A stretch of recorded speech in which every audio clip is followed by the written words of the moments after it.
جب اولاد پر مشکل وقت آنے لگے تو یہ 5 صورتیں پڑھنا مت بھولیں۔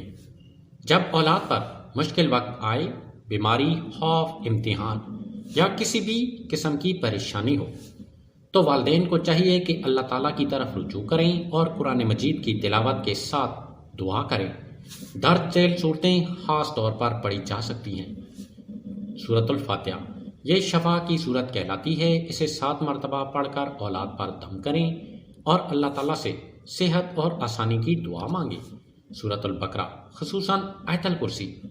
آیت الکرسی حفاظت کے لیے نہایت مؤثر ہے۔ صبح و شام 1 مرتبہ پڑھ کر بچوں پر دم کرنے سے اللہ کی حفاظت نصیب ہوتی ہے۔